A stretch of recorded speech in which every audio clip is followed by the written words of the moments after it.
Naghahanda na ang Partido Liberal at United Nationalist Alliance. So una, para sa kanilang proclamation rally na gagawin sa parehong araw pero sa magkahiwalay na lugar. Ito ang tanong, saang rally kaya sasama ang tatlong kandidatong parehong nasa listahan ng magkaribal na partido? Nakatutok si Sandra Aguinaldo.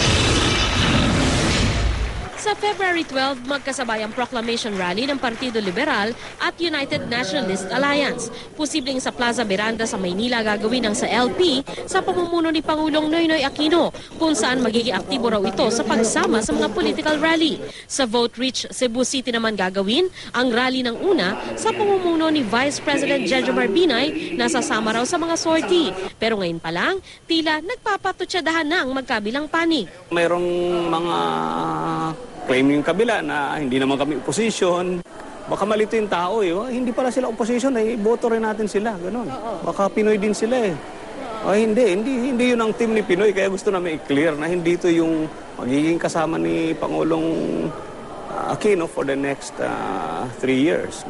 Never kami nagpanggap. Doon sa ads namin, we even naglabas na kami ng contrast.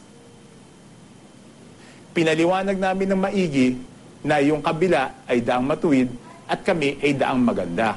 Pero tanong ng marami, saang entablado kaya aakyat sina Senador Francis Escudero, Senadora Loren Legarda at Grace Poe? Ang tatlong kandidato ay nasa lineup pareho ng LP at UNA. Naniniwala ang LP na sa entablado nila aakyat ang tatlo. Bukas naman daw ang imbitasyon ng UNA sa kanila. Hirit ng LP, makikita sa TV advertisement ng dalawang kampo kung kanino sasama ang tatlo. Sa ad pa lang, 12 na kami, kasama namin sila. Doon sa kabila, hindi sila sumama. No? And I don't think sasama sila sa mga sorties din ng kabila. Pero wag na nilang i-pressure no? Yung tatlong kandidato. Yung siyam na exclusive candidates namin will have more airtime kung siyam lang sila nalalabas doon sa 60-second ads.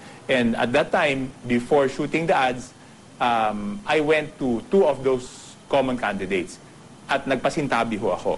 Welcome sila anytime. Is that pressure? Wala namang pressure doon that they're invited. Lahat ng pinuntahan naman nila, hindi kami naimbitahan so far. So, wala namang rason na basihan para sabihin hindi ako nagpunta dahil hindi naman kami naimbitahan.